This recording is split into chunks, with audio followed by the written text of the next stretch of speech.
And guess what? We're back. We're back once again on the No Pressure, No Diamonds podcast. My name is Alex Rose. And guess what? I have a great co-host today, a guest co-host today. All right, give your name. Tell them who you are. Hi, everybody. It's Camille Hita here. Hey, this is so cool, man. We're so excited. I'm glad to have you. Thank you for having me. And today, we have a great flavor today. A great flavor of people here today, and I'm so excited. And this is, a great friend, all right, a great friend, and I'm just floored because this person, is a great mom, a great wife, right? So I really appreciate you, and we have a special guest here today. Also a great wife, a great mom, a fantastic business owner, CEO. Oh my goodness. Fired up. So I'm super excited to have here in the building the great Oksana Kolesnikova. Wow. Did I get it? You got it. That's a hard one. So welcome. Thank you, Alex. Thank you, Camille. It's such a pleasure to be here. Thanks for inviting me.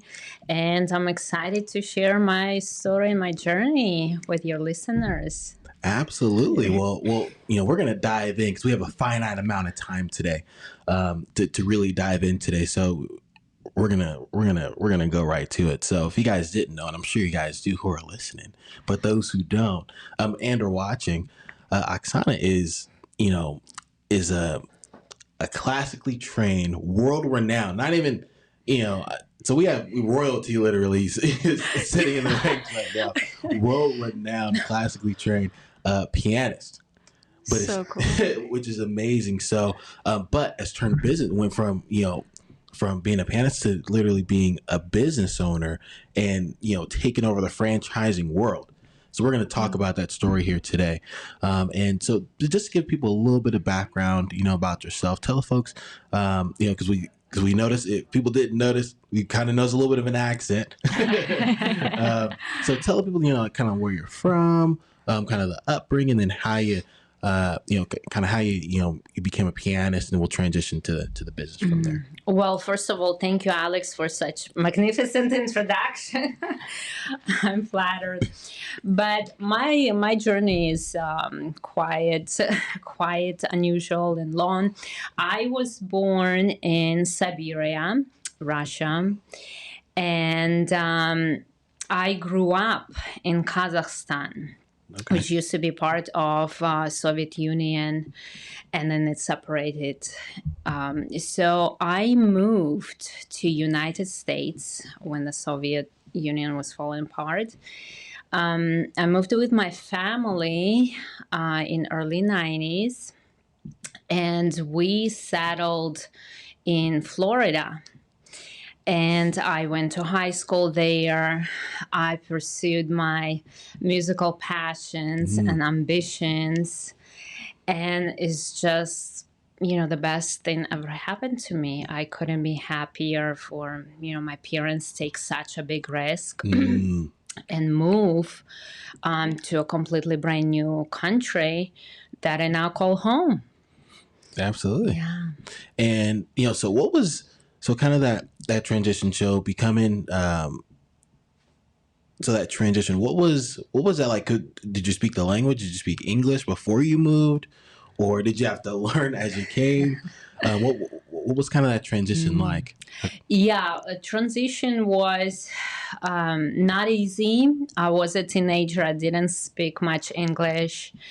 And I had to learn fast. I was going to high school, and I was in the high school with all the regular kids from US who already spoke English. Yeah.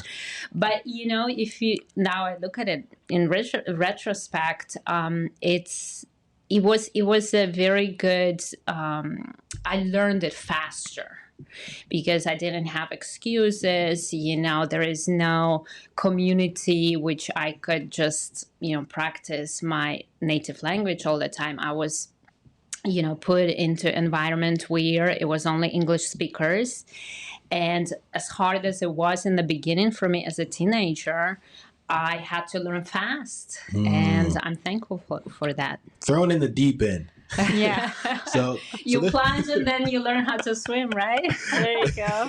That's it. I mean, but just that, and that's probably one of the, just a first level or first layer of building a thick skin. That's right. Right. Building a thick skin just from the beginning. First of all, coming to a whole new country that you may have never been to, right? And then you got to learn the language. And now you're here learning the language, and you're, no excuses. And you're not going back. So it's like, but that's amazing. And so from there, high school, so how did you kind of transition into, the pianist and kind of creating a career from that?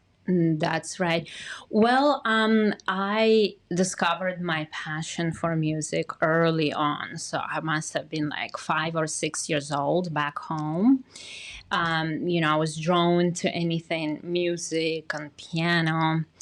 And my parents spotted my interest. So thanks to them, they signed me up to a local music school. And that's why my first early music development has begun. So when I moved to the States, music was like an escape for me from the reality, from the difficulties of life.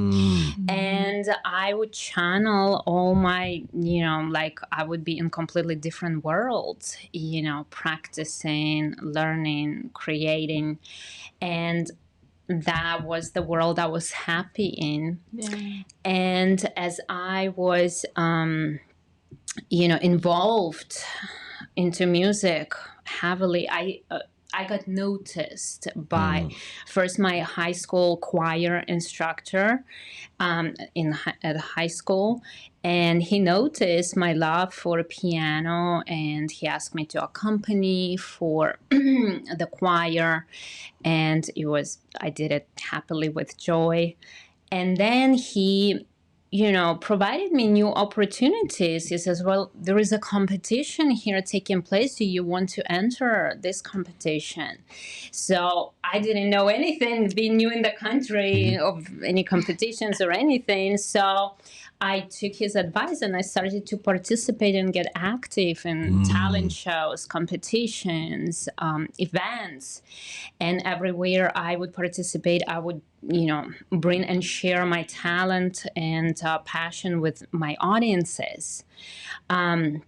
So this is how I started to grow as a musician in my mid to late teens. And then when I finished my high school, I had another opportunity. I never thought I would be able to go to college or university. It's something I thought like I could never afford and pursue higher education. So an opportunity came where there was this competition that I could participate and earn scholarship to attend. First St. Petersburg College, which I went to after high school in St. Petersburg, Florida. And I did, and I won the scholarship. So I couldn't believe my luck that, having higher education, and opportunity to earn in United States. It was like, wow, oh my goodness, this is like an unbelievable dream come true. So I studied at St. Petersburg College for a few years, and then I saw another opportunity, also competition to earn scholarship to go to Florida State University. And I entered that competition, and I also won the competition, which enabled me to afford to study. Wait, have you ever did a competition and not win? Because it sounds like you win at every competition. Well, I've done so many things, and in life, there are ups and downs. So I cannot, claim that I was successful every single time. But in key moments that actually transition my life and my journey in a certain direction that I thought I would go. And And yeah, so I went on to study at Florida State University, and I studied my music, which is, subject dear to my heart. I graduated from Florida State University, and that's when my touring career as a performer artist has begun. That's Oh so my cool. goodness. Yeah. And then she blew up. That was it. It was like microphone Game drop. over. Yeah. That's awesome. And just thinking about that, because some folks would shy away from opportunity, right? They might be afraid. It's like, well, I don't know how I'm going to do. I don't, how it's, how people are going to receive me, or, what people are going to say, or I've never been in a competition before. I don't know if it's for me, but it seemed like he just took it in stride. Like, you know what? I'm not losing anything if I put myself in position. Exactly. And luck is when opportunity and preparation meet. That's so true. That's so true. And not to say I was never like, I've been, nervous and worried, entering into opportunities. But if I have not participated in opportunity, God knows which direction my life would take. Yeah. Absolutely. Yeah, that's so cool. I mean, when you were a kid, though, like in the States, and you're being noticed for your talents, did you ever feel like you were outed at all being from another country? Did it feel just like flowed, like you didn't even pay attention to that stuff? How was it like? I mean, yeah, I felt a little bit on the outside, but I think it's the barrier of my language, and also the fact not knowing that much and not living long enough in the culture. So I had my own insecurities as well. So, but music was really an escape for me during that time. So it really... I'm so grateful for having that in my life. That's so cool. Have you seen the movie Soul? Did your son watch that movie yet? Soul? No, I have not. It's a Disney movie, and he's playing the piano, and he just goes into this world, like you were saying.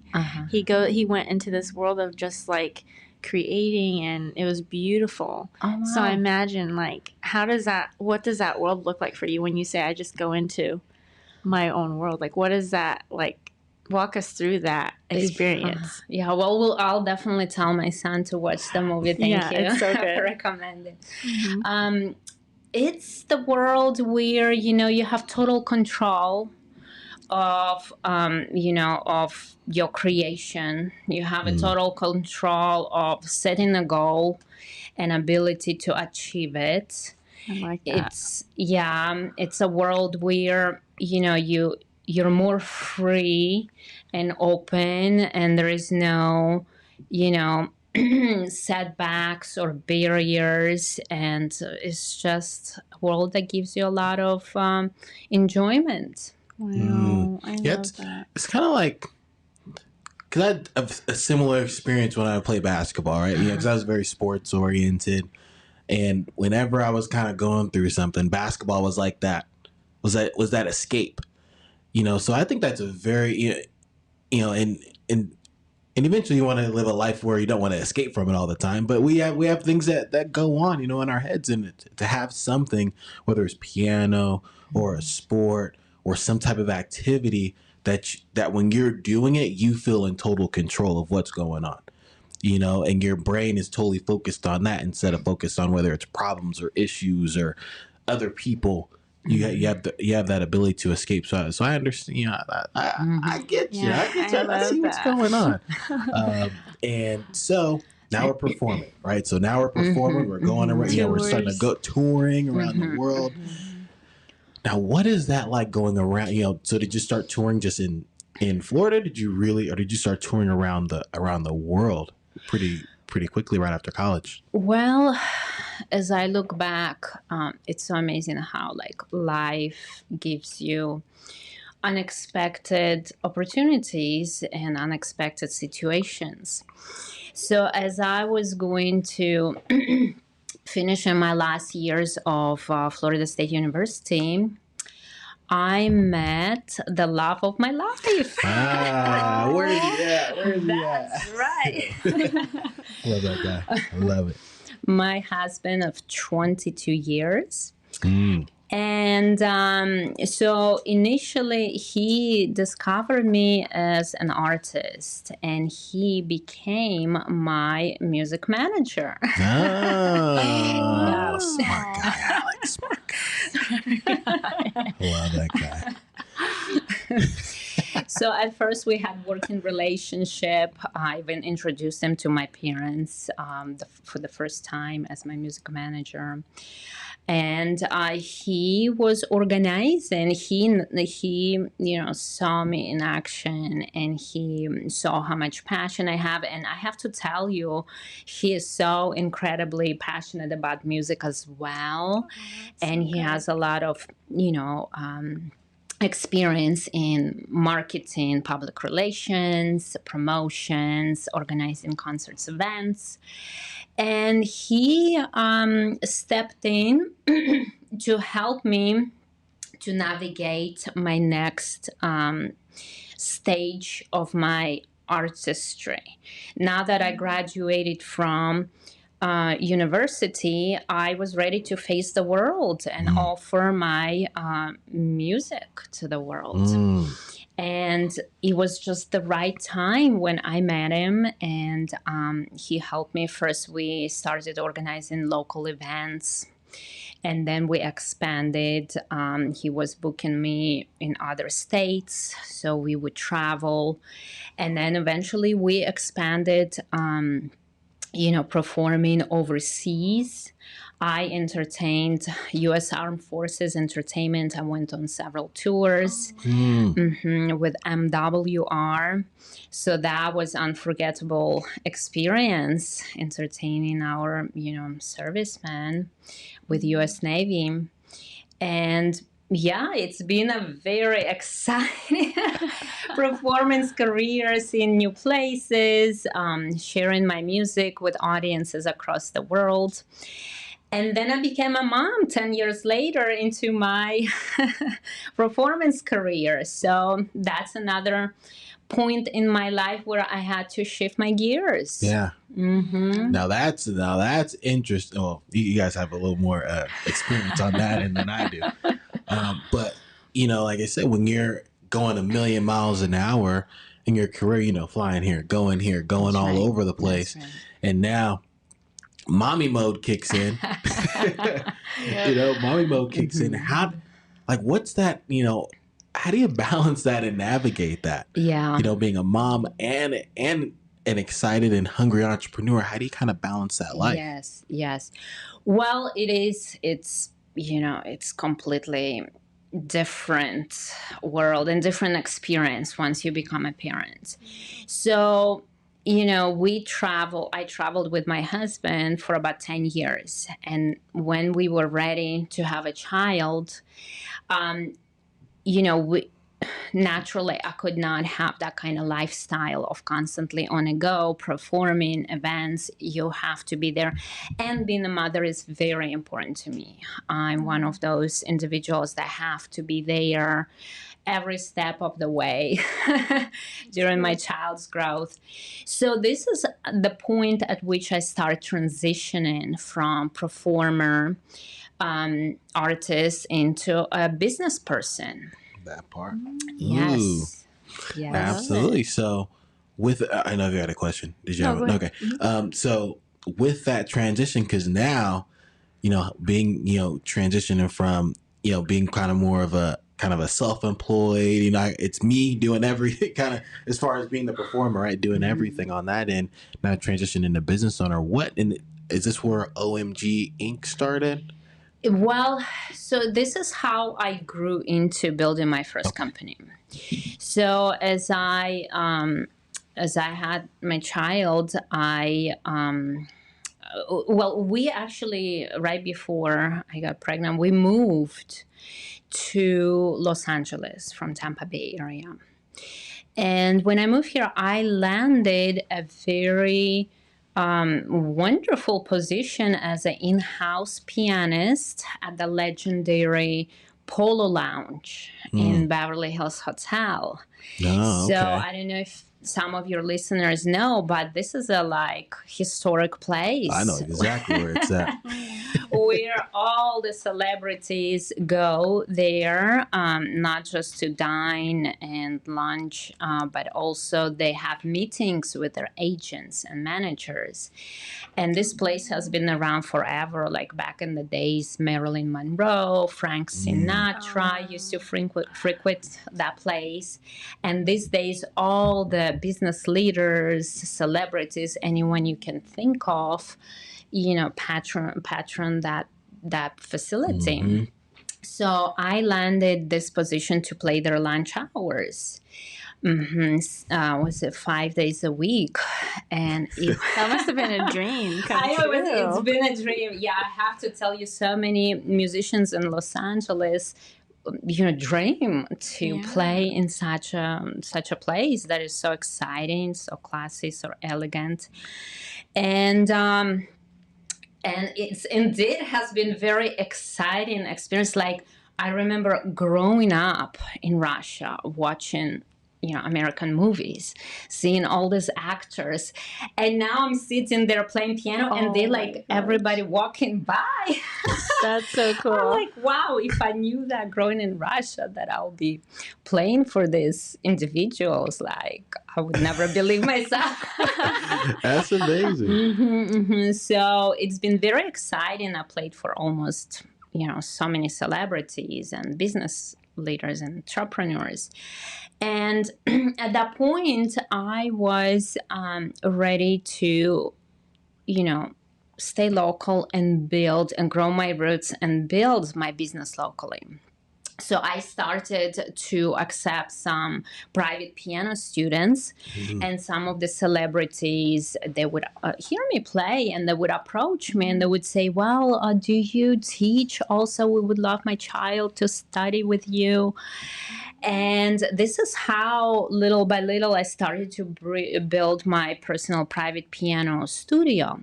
And it started growing. So the celebrities would refer their friends, their family members, and little by little, my studio grew and started to flourish and started to grow.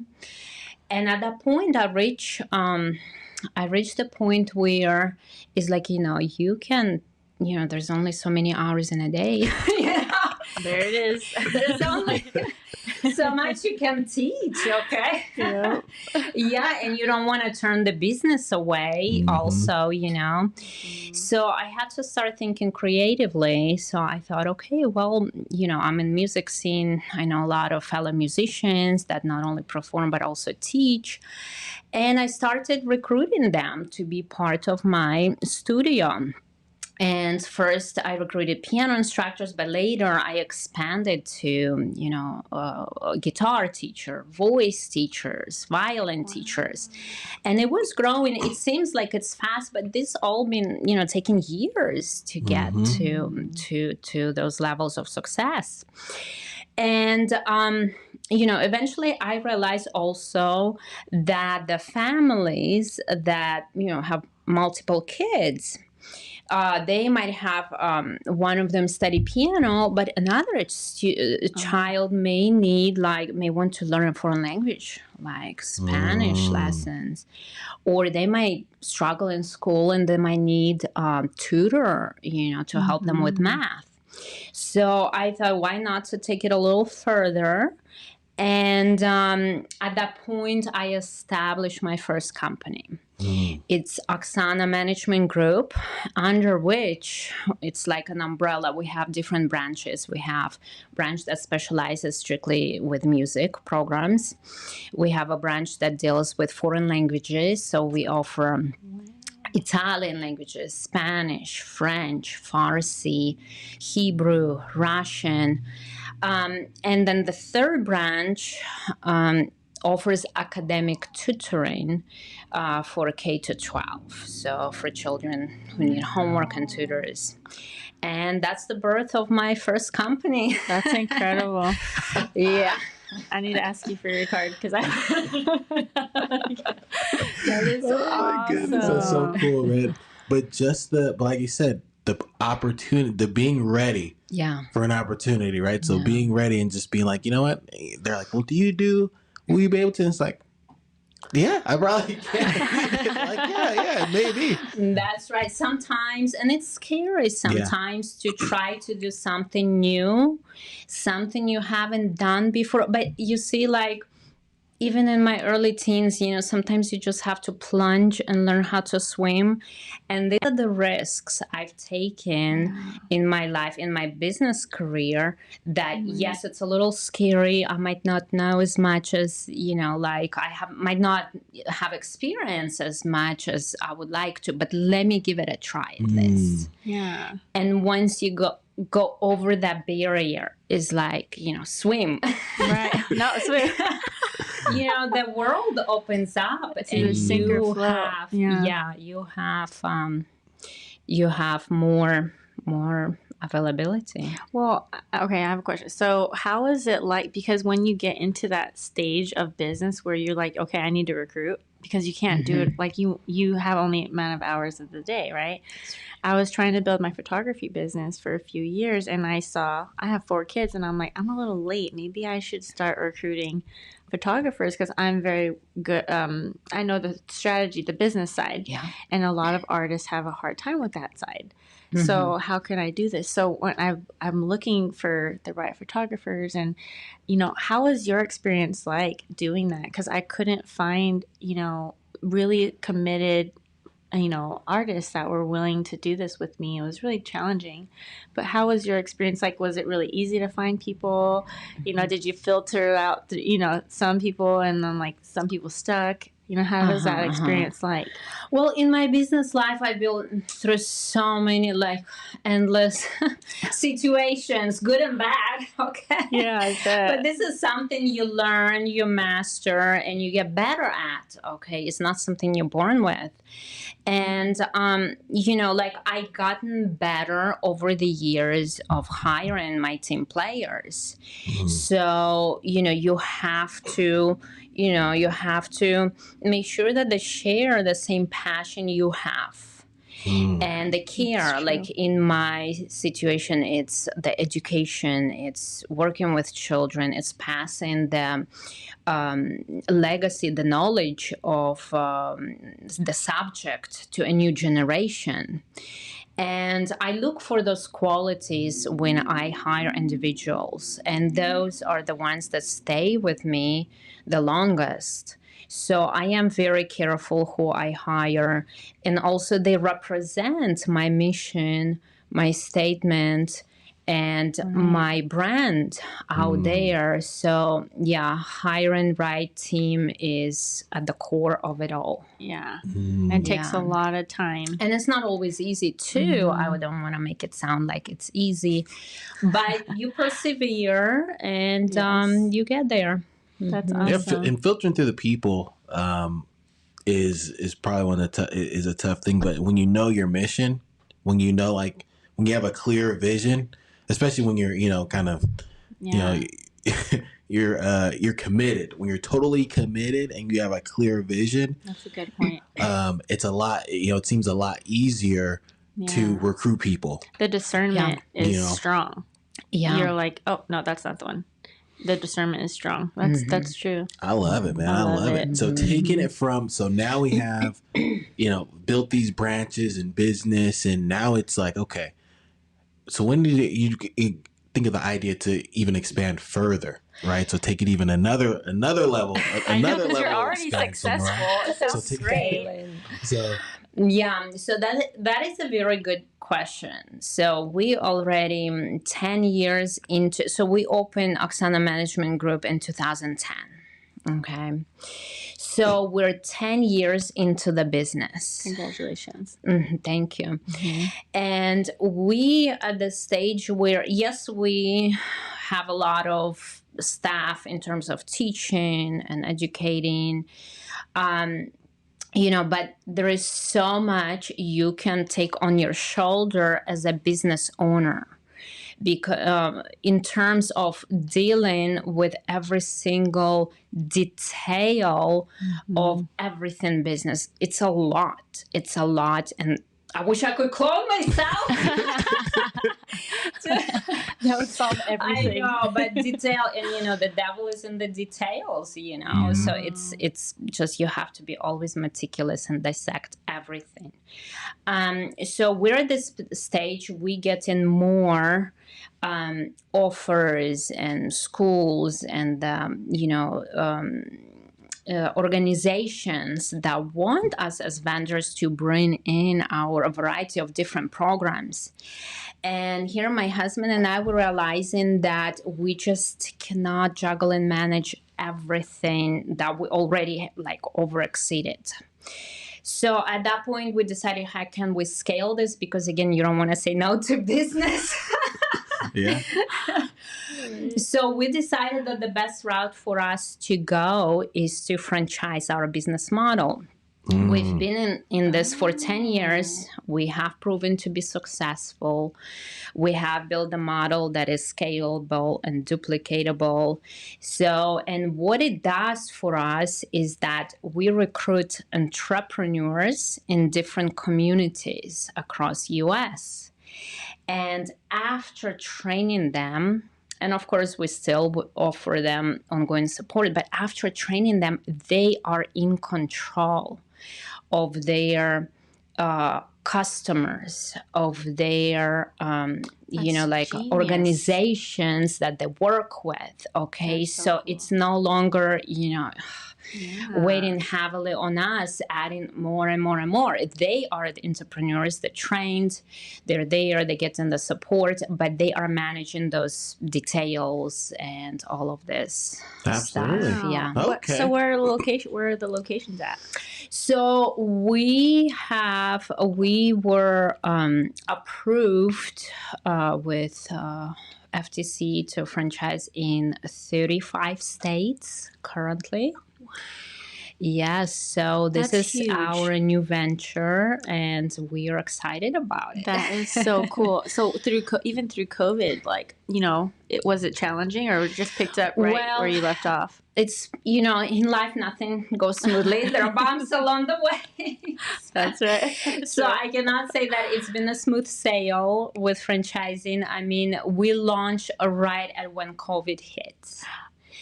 Yes. It's like opening a restaurant right when COVID. I know, that's happened. A lot of people went through that. I know. So oops, what do we do now? Oops, what do we do now?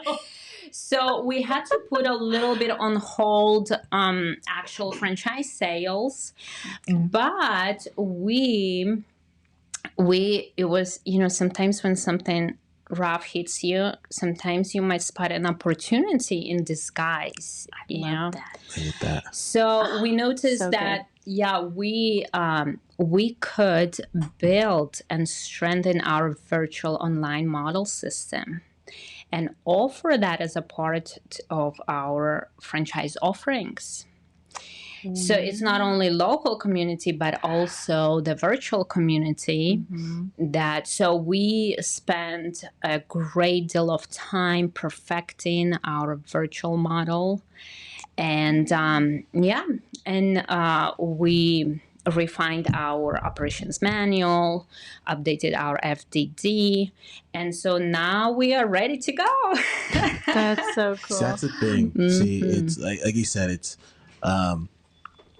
like every adversity has a equal or greater benefit only if you look for it. Yeah. In every adversity, there's a seed of a benefit that's either equal or greater than the adversity, but we have to look for it.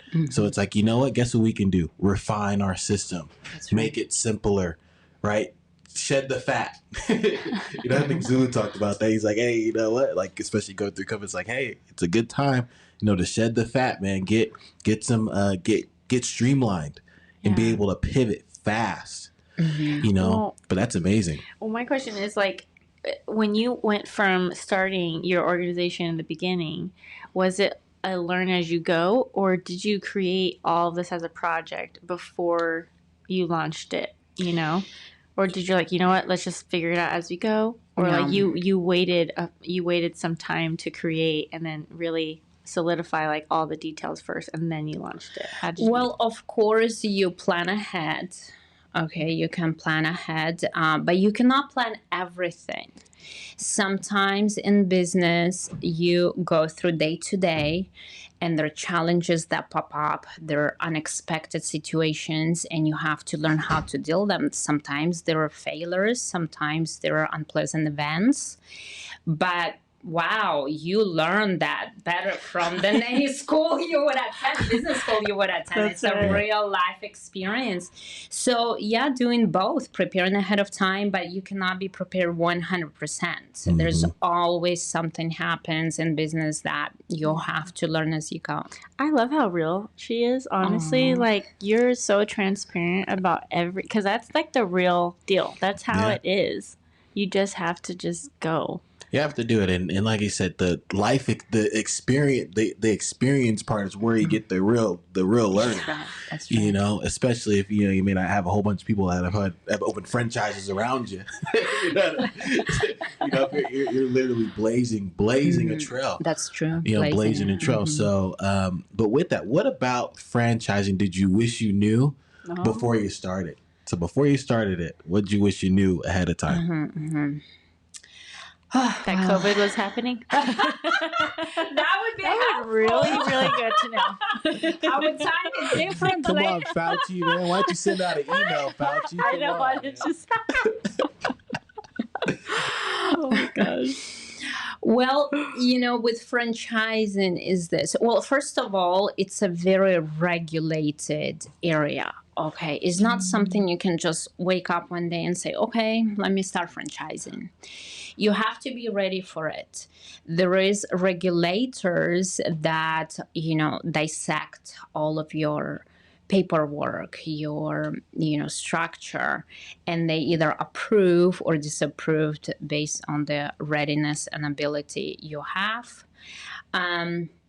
So also, finding franchisees is just like hiring staff, like with instructors we were talking earlier, meaning that you wouldn't sell franchise just to anyone.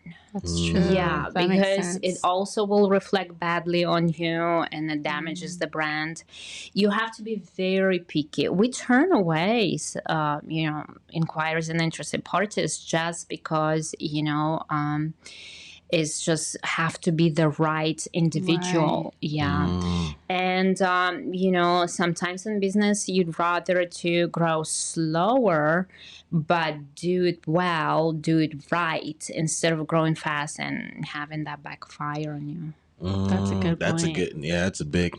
Did you guys catch that gold nugget that fell from the sky just now?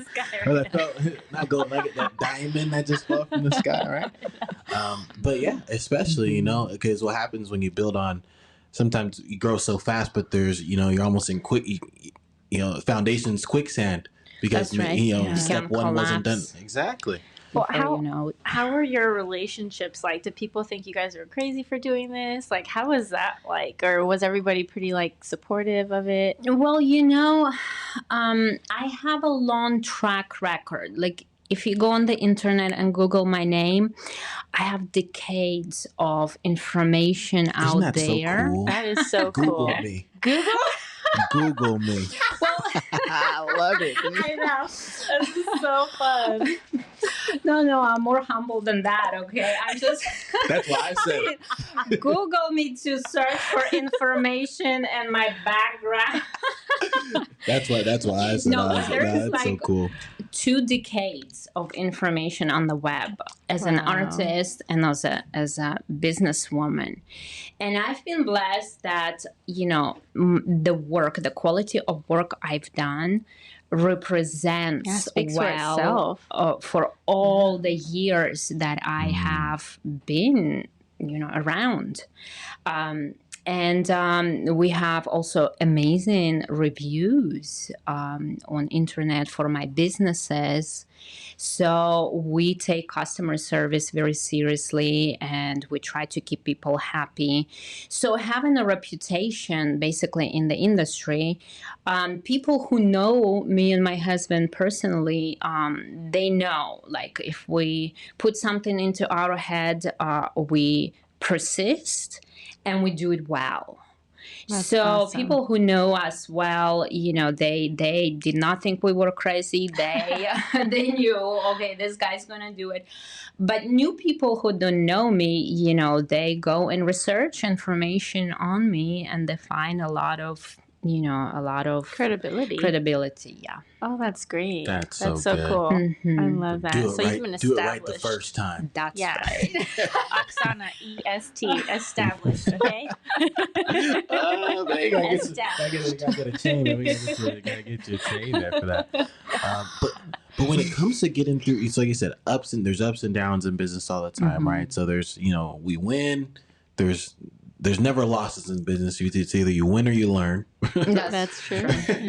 But what's some of the what have been like maybe some slumps or some roadblocks that you may have hit that you guys have kind of powered through when it came to franchising or just in business? What are some of the roadblocks that you guys have had to kind of push through? What are some of those that things? is a very good question. So, of course, recent COVID has been the biggest thing.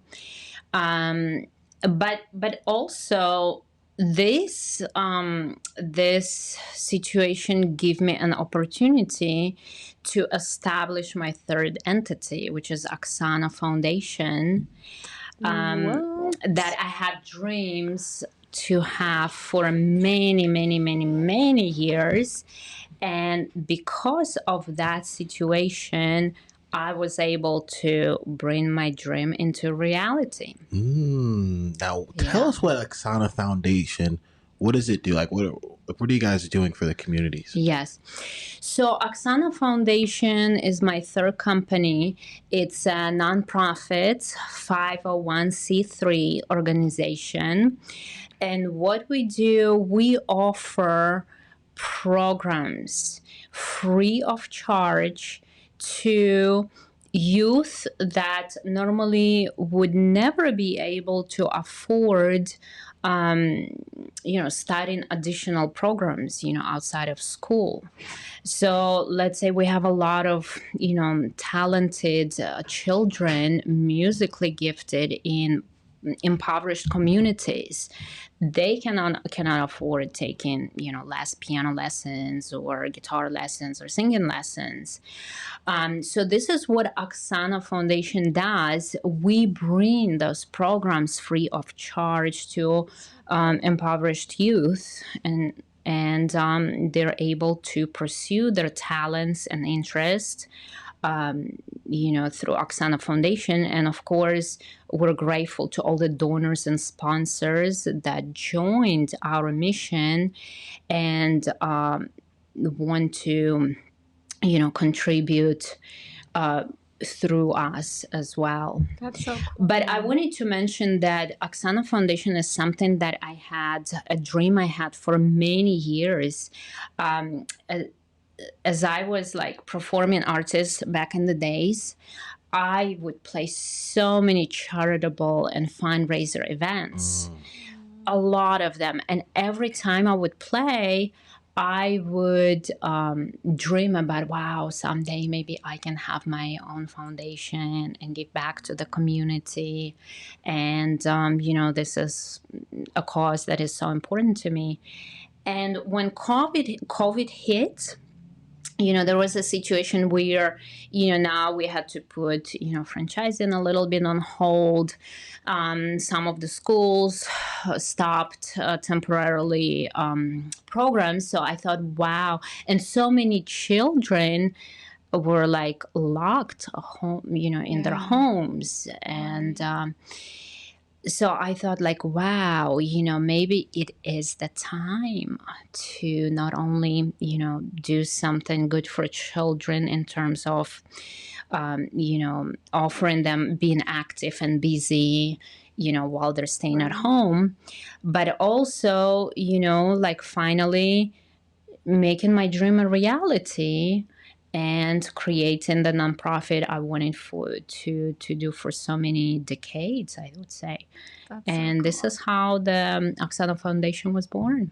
So I'm sure you thought about the little girl that you were right? And like someone gave you, your parents gave That's it a right. chance, and now you can be able to gift that to other kids. Exactly. That is so cool. Exactly. Oh my goodness, the legacy, man. Yeah. You know, Yeah. Man, I got chills. Like you're amazing. Oh, thank you so I'm so touched You're and so inspired. sweet. Thank you. That is awesome. man, this is exciting, man. I'm so happy. I know. So happy we got together. So when it comes to starting a foundation, like that's no easy thing just to do. Like, can't just be like, you know what, today, guess what I'm gonna do?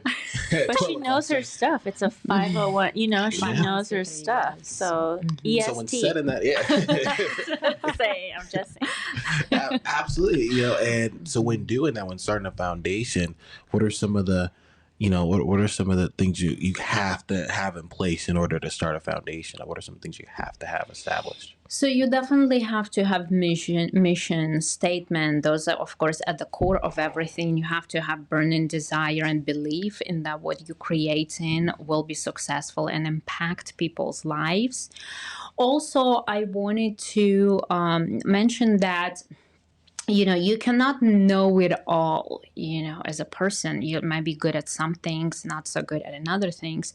That's when you do hire help, you know, to help you to navigate through the areas where you may be new to.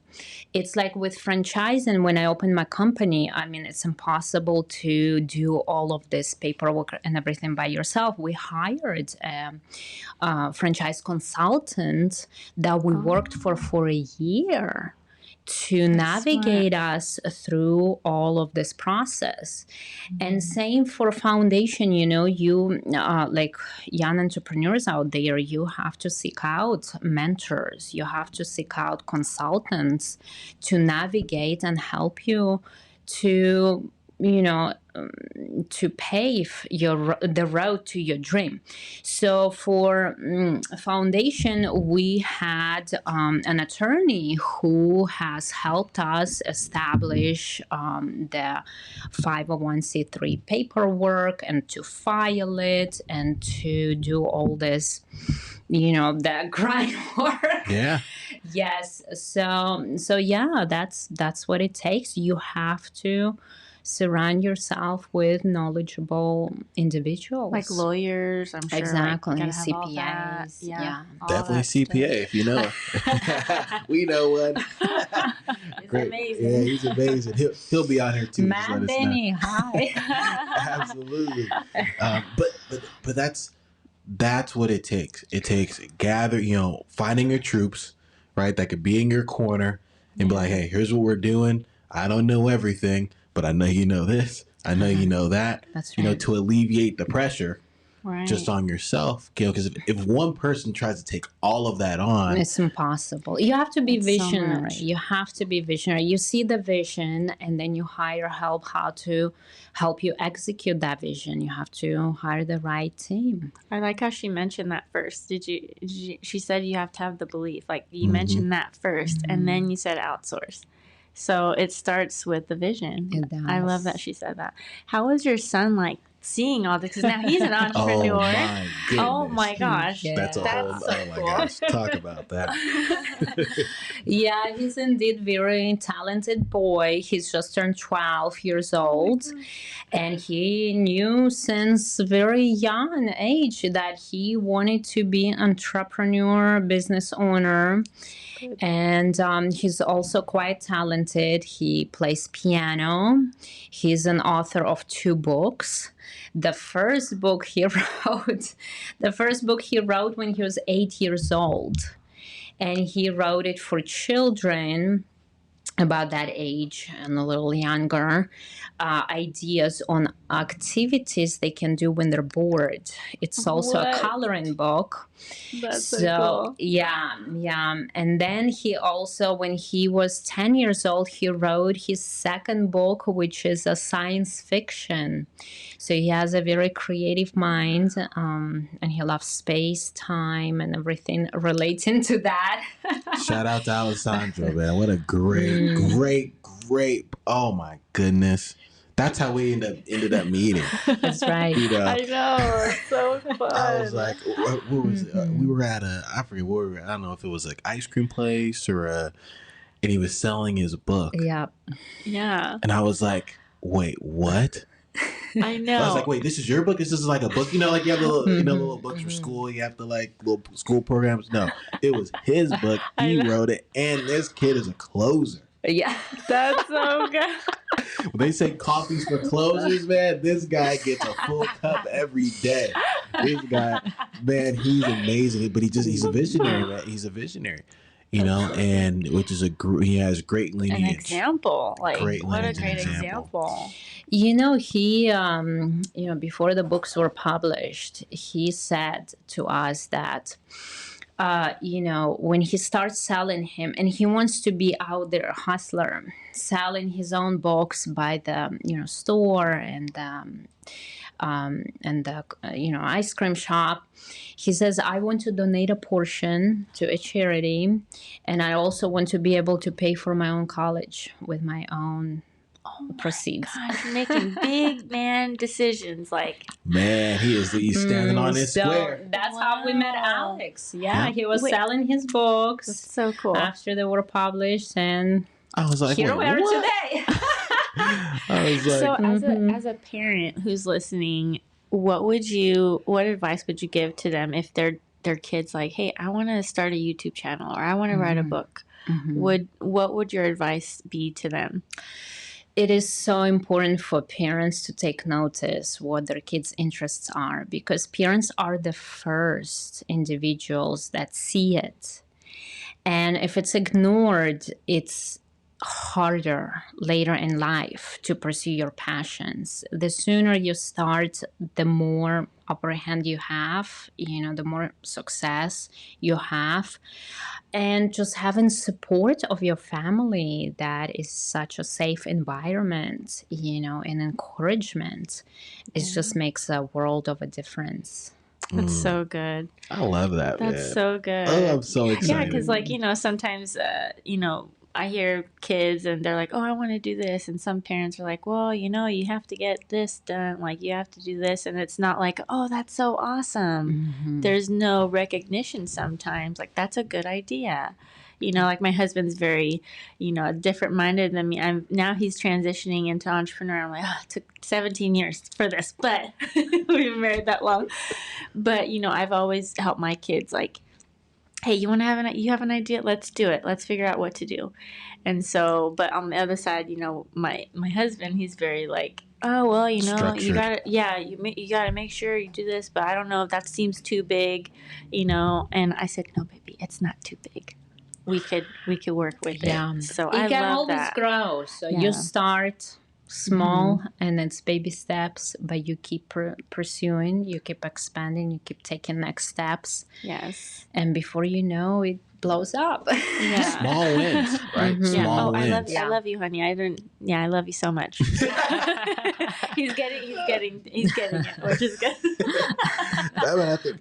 But having that, like you said, having that cohesiveness and in the home, right? Having that conversation with their kids, even if you have another family member that's trying to get out there and start something, even if you wouldn't necessarily do it, what the biggest thing you can do is pat them on the back and be like, I believe in you. That's true. So important. Yeah, because entrepreneurs, they get so much, setbacks, and encouragement, especially from family and friends, is everything to keep them going. Yes. Yeah.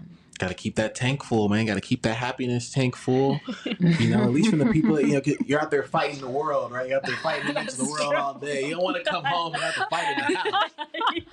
It's terrible.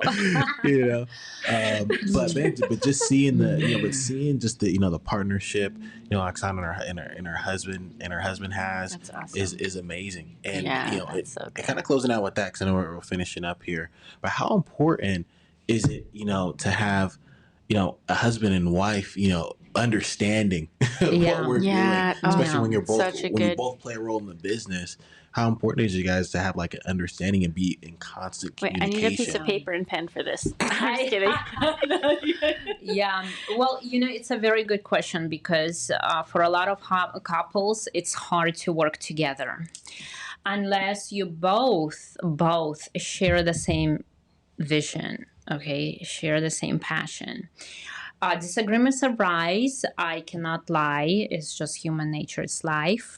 However, if you keep at the core of it that you are basically a team and you're not competitors, a lot of couples are competing like I'm better, I'm this better, that. No, you work as a team. You support each other. You push each other. Also dividing the tasks, okay? Like, your spouse is overseeing this area of the business. He has more control of it, where you step in the other angle of the business. Not to say that you don't communicate, because everything intertwined. But it's just having each other's back, like through good and bad. Just be there. If someone is down, just be there to encourage and support. And like, we're gonna get through this. So good. Take notes. Yeah, take notes. I took a couple notes. I took a couple mental notes right there. I'm gonna rewatch that about 40 times. I'm gonna share this podcast probably 1,000,000 times because everyone who's in business needs to hear this. But it's that communication, and like you said, we're not competing. We're on the same team here. We're trying to get to the same place. Have each other back. Absolutely. So kind of closing out here. What's where can everybody find you? I know you're on social media. So where can everybody find you? Decades, and on Google and everywhere. They can find me easily. Just Google my name. She has her own barcode. No, but seriously. So my Instagram is OMG, like Oksana Management Group. OMG Oksana, Oksana. My LinkedIn is also OMG Oksana, and Oksana spells Oksana. And my Facebook page is also OMG Oksana. Very succinct. I love it. And we'll have the foundation link. We'll have everything in there, so people can go support as needed. Donor support. Please do that to help these kids in underserviced communities, because I believe in that. Like, that's amazing. To give those kids opportunities that they wouldn't have otherwise had. They can change the world. Yes. Exactly. I love it, man. Oh my gosh. But any closing statements, any closing remarks, any closing questions? I've already said it probably 1,000,000 times, but you inspired me Thank you so much. You've fulfilled the foundation and building, teaching with your art. That's something that I've been wanting to do. You just basically let me know that it is possible. Oh, thank you so much. Thank you so much. I'm it was very so good humbled, to meet you. And I'm so happy to share my story, and just wanting to let everybody know, no matter how hard it gets, if you persevere, you will make it. Ooh, man, I love it, man. I love it. Well, you guys know where you can find us, right here on the No Pressure, No Diamonds podcast. This is an amazing episode, but please be sure to like, subscribe, share this with somebody and pass it on. Each one teach one, right? Each one teach one. Each one pass this along to the next person. And we appreciate you. And hey, without no further ado, no pressure, no diamonds.